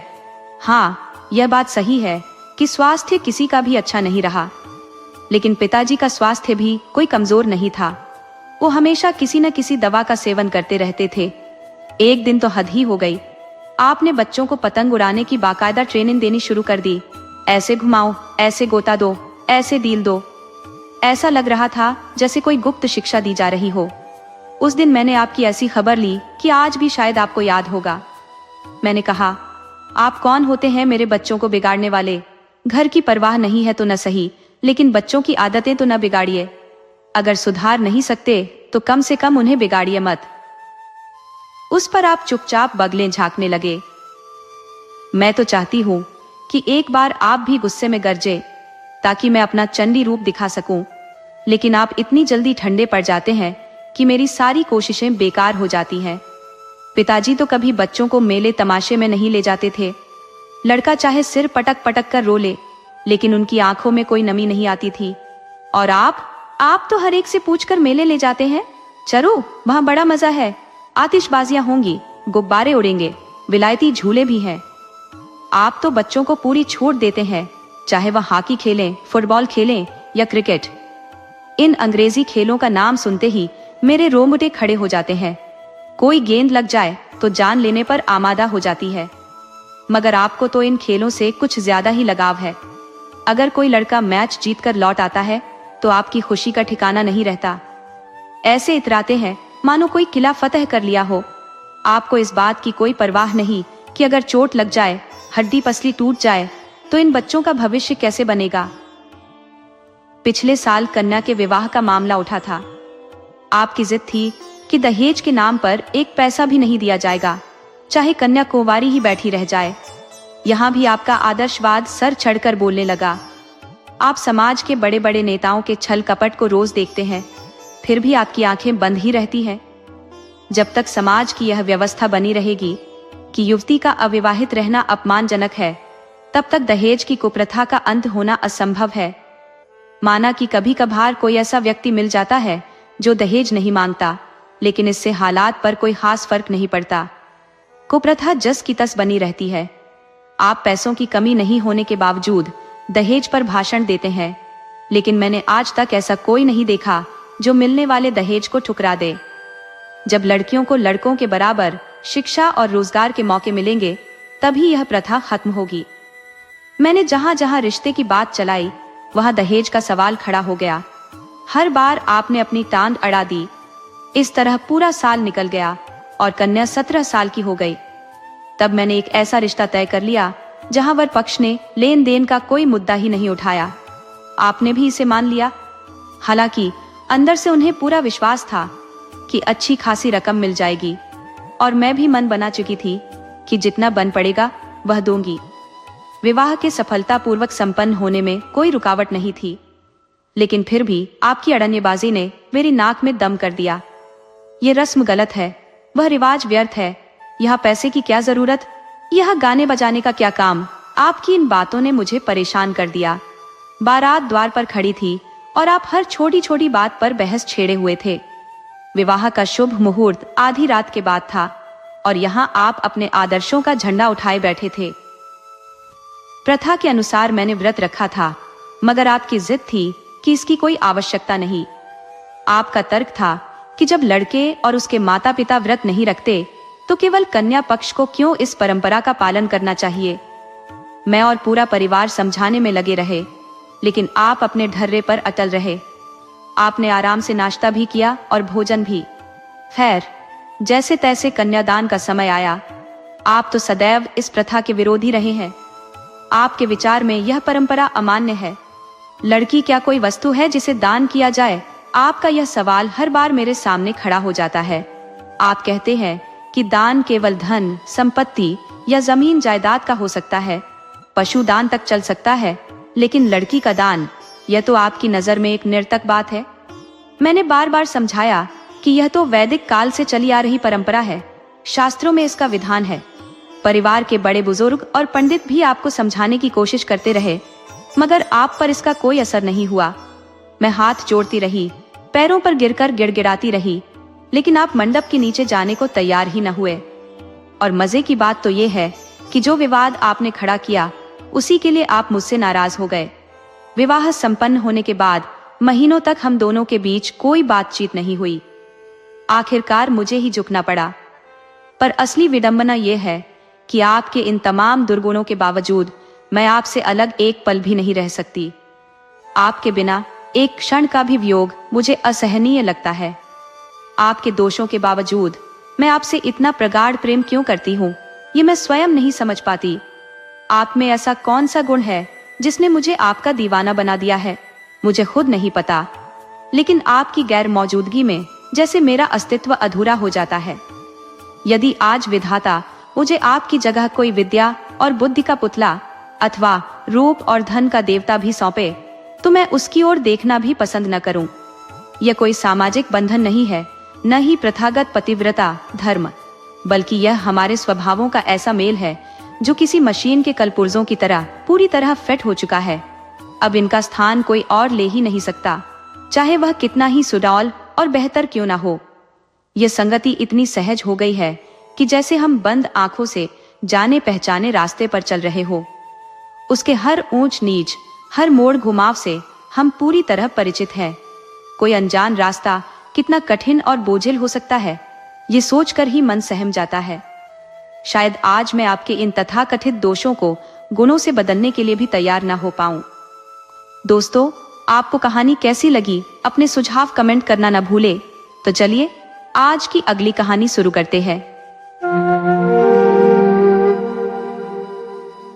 यद्यपि मेरी स्मरण शक्ति ने पृथ्वी के इतिहास की तमाम यादगार तारीखें विस्मृत कर दी है, वो तारीखें जिन्हें जाग जाग कर और मन मत कर आत्मसात किया था, लेकिन विवाह की तिथि वैसी नहीं है।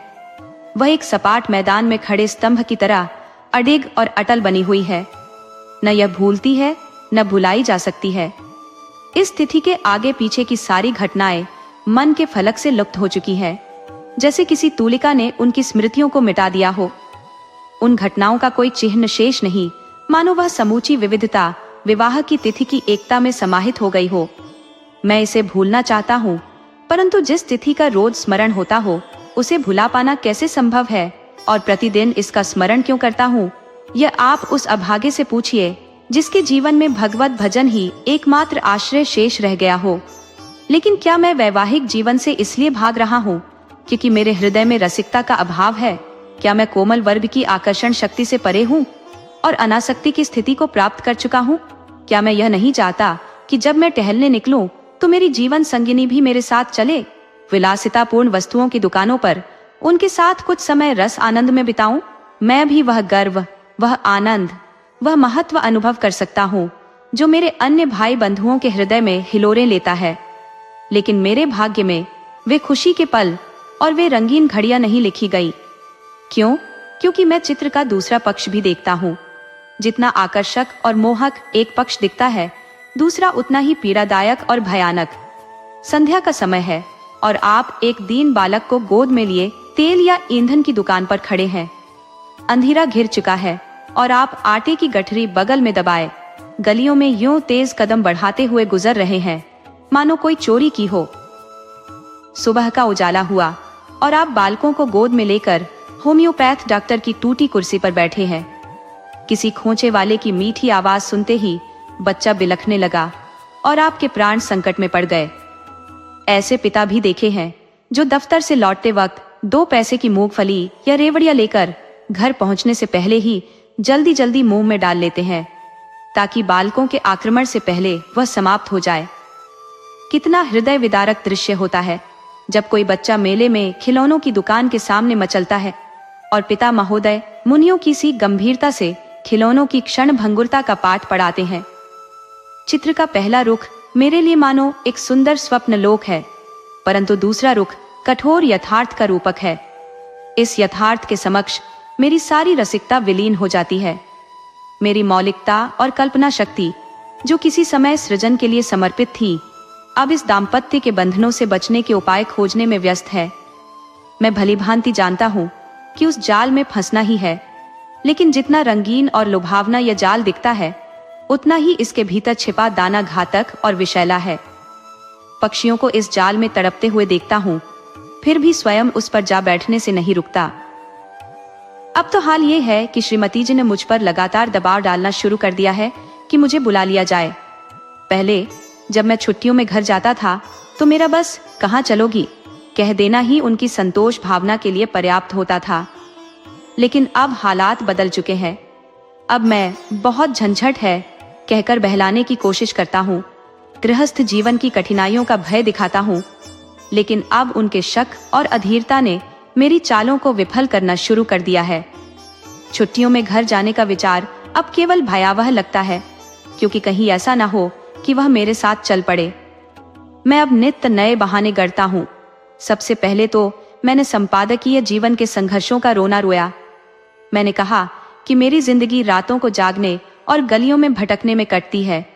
कभी कभी तो रात के 12 बजे भी सोने का अवसर नहीं मिलता और रत जगे का यह सिलसिला अंतहीन है।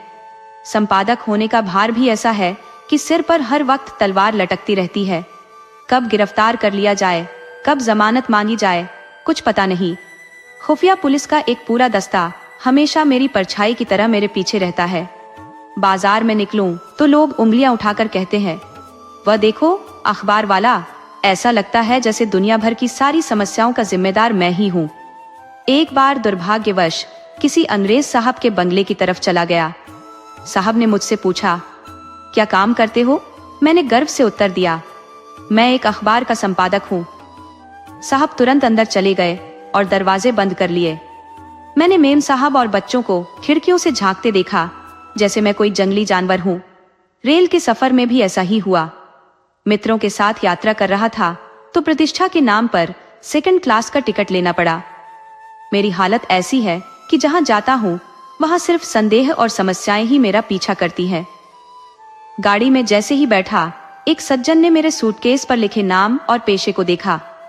इसके बाद उन्होंने तुरंत अपना संदूक खोला और रिवॉल्वर निकालकर गोलियां भरनी शुरू कर दी, मानो मुझे चेतावनी दे रहे हों कि वह मेरी हर चाल से सतर्क है।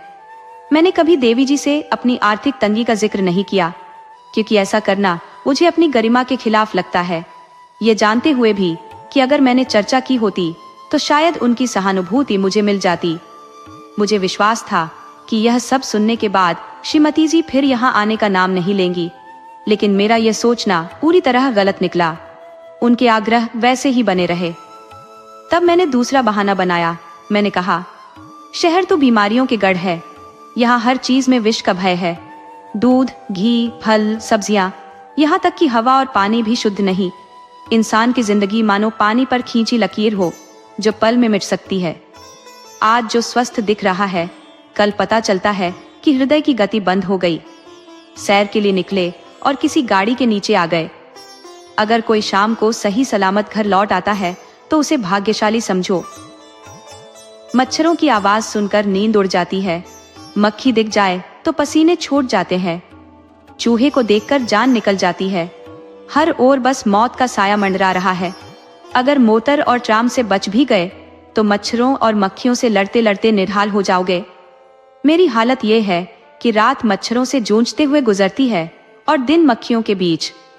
छोटी सी जिंदगी में इतने दुश्मनों से कैसे निपटे। हर सांस इस डर में लेता हूँ कि कहीं हवा के साथ कोई बीमारी शरीर में न उतर जाए। फिर भी देवी जी को यकीन नहीं आया। उन्होंने अगले पत्र में लिखा कि अब तुम्हारे बहानों से मेरी चिंता और बढ़ गई है। अब रोज मुझे पत्र लिखना, नहीं तो मैं सीधे तुम्हारे पास आ जाऊंगी। मैंने सोचा, चलो अभी तो खतरे से बच गए, लेकिन मन में यह डर हमेशा बना रहा कि न जाने कब वह अचानक शहर आ जाए। इसीलिए मैंने तीसरा बहाना तैयार किया। मैंने कहा कि यहाँ दोस्तों का ऐसा झुंड है कि चैन नहीं लेने देते। आकर ऐसे जम जाते हैं जैसे अपना घर बेचकर यहीं बस गए हो। अगर मैं घर पर न रहूं तो भी मेरे कमरे में आकर डट जाते हैं और नौकर से जो चाहे मंगवा लेते हैं। उधारी तो मुझ पर ही चढ़ती है। कुछ तो ऐसे होते हैं जो हफ्तों घर पर डेरा डाले रहते हैं। रोज उनके खातिरदारी के चक्कर में लगा रहता हूँ। रात को उन्हें थिएटर या सिनेमा ले जाना पड़ता है। सुबह तक ताश और शतरंज खेलते हैं। इनमें से ज्यादातर ऐसे हैं जो बिना शराब के एक पल भी नहीं रह सकते। अक्सर लोग बीमार होकर ही आते हैं, बल्कि ज्यादातर तो ऐसी हालत में ही पहुंचते हैं। अब रोज डॉक्टर को बुलाओ, उनकी सेवा में जुटे रहो, रात अबर सिरहाने बैठकर पंखा झलते रहो। उस पर यह शिकायत भी सुनो कि यहाँ कोई हमारी सुध भी नहीं लेता। मेरी घड़ी तो महीनों से मेरी कलाई पर नहीं दिखी। दोस्तों के साथ महफिलों में दौड़ रही है। अचकन किसी साहब ने उधार ले रखी है, कोट किसी और के पास है और जूते तो एक बाबूजी उड़ा ले गए। मैं वही पुराना फटा पुराना कोट और घिसा हुआ जूता पहनकर ऑफिस जाता हूँ। ये मित्रगण हमेशा इसी ताक में रहते हैं कि कौन सी नई चीज लाया हूँ। अगर कुछ नया लाऊं तो डर के मारे संदूक में बंद कर देता हूँ। किसी की नजर पड़ गई तो तुरंत न्योता खाने की योजना बना लेते हैं। पहली तारीख को वेतन मिलता है तो ऐसे घर पहुंचता हूँ जैसे कोई चोर चोरी के माल के साथ लौट रहा हो। डर रहता है कि कहीं कोई महाशय दरवाजे पर खड़े इंतजार न कर रहे हों। अजीब बात है, इनकी सारी जरूरतें पहली तारीख का ही इंतजार क्यों करती हैं। एक बार तो मैं आधी रात को तनख्वाह लेकर घर लौटा, लेकिन देखा कि आधा दर्जन मित्र वहां पहले से ही जमा है। माथा पीट लिया। चाहे कितने भी बहाने बनाओ, उनके सामने कोई नहीं चलता। कहता हूँ, घर से चिट्ठी आई है, माँ बहुत बीमार है। जवाब मिलता है, अरे बुजुर्ग लोग इतनी जल्दी नहीं मरते। अगर मरने का वक्त होता तो अब तक जीवित क्यों रहती। देख लेना, 2-4 दिन में ठीक हो जाएंगी। और अगर मर भी गई तो वृद्ध जनों की मृत्यु का क्या शोक करना, वो तो खुशी की बात है। कहता हूँ, लगान का बड़ा तकाजा हो रहा है। उत्तर मिलता है, आजकल तो लगान माफ ही हो रहा है, देने की कोई जरूरत नहीं। किसी संस्कार का बहाना करूं तो फरमाते हैं, तुम भी कमाल के इंसान हो, इन बेकार की परंपराओं को ढोने की कोई जरूरत नहीं। अगर तुम इन्हें खत्म करोगे तो क्या आकाश से कोई नई समस्या आ गिरेगी? कुल मिलाकर प्राण बचाने की कोई सूरत नहीं बचती। मैंने सोचा था ये बहाना कारगर होगा। ऐसा कौन सा इंसान होगा जो इस हालात में रहना चाहेगा जहां सारा घर मित्रों पर न्यौछावर हो गया हो। लेकिन मेरा यह भी भ्रम निकला। उत्तर में फिर वही आग्रह भरा संदेश आया। तब मैंने चौथा बहाना गढ़ा। यहाँ के मकान किसी पिंजरे से कम नहीं, न हवा आती है न रोशनी, दुर्गंध ऐसी कि सिर चकरा जाए। कई लोग इसी बदबू के कारण हैजा, टाइफाइड और टीबी जैसी बीमारियों का शिकार हो जाते हैं। बारिश होती है तो मकान टपकने लगता है। पानी चाहे कितना भी देर तक बरसे, पर मकान तो पूरी रात टपकता रहता है। ऐसे घर कम ही होंगे जहां भूत प्रेतों का साया ना हो। लोग भयंकर सपनों से जूझते हैं और कई तो मानसिक विकार के शिकार हो जाते हैं। एक दिन नए मकान में आए नहीं कि अगले ही दिन उसे बदलने की चिंता में लग जाते हैं। ठेले पर सामान लादे कहीं से आते हैं, कहीं जाते हैं। गलियों में हर तरफ ठेले ही ठेले नजर आते हैं। चोरियां इतनी बार होती है कि अगर कोई रात चैन से गुजर जाए तो देवताओं को धन्यवाद देना पड़ता है। आधी रात में चोर चोर पकड़ो पकड़ो की आवाजें गूंजती हैं। लोग दरवाजों पर मोटी लकड़ी, जूते या चिमटा लेकर पहरा देते हैं। फिर भी चोर इतने चालाक होते हैं कि किसी तरह घर में घुस ही जाते हैं। मेरा एक बेतकल्लुफ दोस्त है। वह मुझसे इतनी दोस्ती जताता है कि अक्सर देर रात तक बैठा रहता है। एक बार रात में बर्तनों की आवाज आई। मैंने बत्ती जलाई तो देखा वही साहब बर्तन समेट रहे थे। मेरी आवाज सुनते ही जोर से हंस पड़ा और बोला, तुम्हें बस डराना चाह रहा था। मैंने सोचा अगर पकड़ में ना आता तो बर्तन आपके, और अब पकड़े गए तो मजाक बन गया। एक दिन एक महाशय मुझसे पत्र लिखाने आए। कमरे में कलम दवात नहीं थी तो ऊपर के कमरे से लेने गया। वापस आया तो देखा वो गायब, साथ में मेरा फाउंटेन पेन भी ले गए। कुल मिलाकर शहरी जीवन नरक के अनुभव से कम नहीं है। लेकिन पत्नी जी पर इस शहरी जीवन का ऐसा जादू है कि मेरे किसी भी बहाने का उन पर असर नहीं होता। जवाब में उन्होंने लिखा, मुझसे बहाने मत करो, मैं बिल्कुल नहीं मानूंगी। तुम्हें आकर मुझे यहाँ से ले जाना ही होगा। आखिर मैंने पांचवा बहाना गढ़ा। ये खोंचे वालों की आवाजों से जुड़ा था। सुबह बिस्तर से उठने की कोशिश भी नहीं कर पाया कि कानों में विचित्र स्वर गूंजने लगे। बाबुल के मीनार के निर्माण के समय भी इतनी बेतुकी आवाजें नहीं आई होंगी। ये खोंचे वालों की अनोखी कला है। सही तो ये होता कि ये ढोल मंजीरे बजाकर अपनी चीजों की ओर ध्यान खींचते, मगर इनकी बुद्धि ऐसी औंधी है कि यह डरावने स्वर निकालते हैं, सुनने वाले के रोंगटे खड़े हो जाए। बच्चे अक्सर डर के मारे माँ की गोद में चिपक जाते हैं। खुद मैं भी रात को कई बार चौंक उठता हूँ। एक दिन तो मेरे पड़ोस में एक विचित्र घटना घटी। रात के 11 बज रहे थे। एक महिला अपने बच्चे को दूध पिलाने के लिए उठी थी। तभी अचानक खोंचे वाले की दिल दहला देने वाली आवाज सुनते ही वह चीख मारकर बेहोश हो गई। महीनों तक इलाज और देखभाल के बाद उसकी हालत सुधरी। अब तो वह रात में सोने से पहले कान में रुई डालकर सोती है। ऐसे हादसे नगरों में रोजमर्रा का हिस्सा बन चुके हैं। मेरे परिचितों में भी कई लोग हैं जो अपनी पत्नियों को घर से शहर लाए, लेकिन वे अभागनाएं अगले ही दिन इन खोंचे वालों की आवाजों से डर कर वापस चली गई। इस पर श्रीमती जी ने जवाब दिया, तुम्हें लगता है कि मैं खोंचे वालों की आवाजों से डर जाऊंगी? यहाँ गांव में गीदड़ों का हुड़दंग और उल्लुओं का चीखना तक नहीं डराता, तो खोंचे वाले क्या चीज है? आखिरकार मुझे एक ऐसा बहाना सूझा जो मुझे सफल लगे। हालांकि इसमें थोड़ी बदनामी का खतरा था, लेकिन उस संकट से यह बेहतर था। मैंने लिखा, शहर शरीफ और भले घर की औरतों के रहने लायक जगह नहीं है। यहाँ की महरिया इतनी कर्कश भाषा बोलती है कि बात बात पर गालियां देती है। इनके ठाट बाट और सजावट का तो कहना ही क्या। भले घर की स्त्रियां तो इन्हें देखकर ही पानी पानी हो जाए। ये महरिया सिर से पांव तक सोने से लदी रहती है। इनके सामने से गुजरने पर ऐसा लगता है जैसे किसी सुगंध की लहर उठ गई हो। भला गृहिणियां ऐसे ठाट कहां से लाए? वे तो पहले ही कई घर गृहस्थी की चिंताओं में डूबी रहती है। मगर इन महरियों का जीवन तो सिर्फ सजने संवरने तक सीमित है। हर दिन नई सजावट, नई अदा। ये इतनी चपल है कि लगता है जैसे इनके खून में पारा घुला हो। इनका मुस्कुराना, मटकना, और चमकना देखकर गृहिणियां खुद को तुच्छ महसूस करती है और ये इतनी निर्लज्ज है कि जबरन घरों में घुस जाती है। जिधर देखो इनका जमघट नजर आता है। इनके कारण शरीफ लोगों का घर में चैन से बैठना भी मुश्किल हो गया है। कोई खत लिखाने के बहाने आ जाती है तो कोई पढ़ाने के बहाने। असली मकसद तो गृहिणियों की प्रतिष्ठा को फीका करना है। इसीलिए शरीफजादियां इन शहरों में कम ही आती हैं। मालूम नहीं इस पत्र में मुझसे क्या गलती हुई कि तीसरे दिन पत्नी जी एक बूढ़े कहार के साथ मेरा पता पूछती हुई अपने तीनों बच्चों को लिए एक असाध्य रोग की भांति आ डटी। मैंने बदहवास होकर पूछा, क्यों, कुशल तो है? पत्नी जी ने चादर उतारते हुए कहा, घर में कोई चुड़ैल बैठी तो नहीं है, या किसी ने कदम रखा तो नाक काट लूंगी। हाँ, जो तुम्हारी शह न हो। अच्छा, तो अब रहस्य खुला। मैंने सिर पीट लिया। क्या जानता था अपना तमाचा अपने ही मुंह पर पड़ेगा।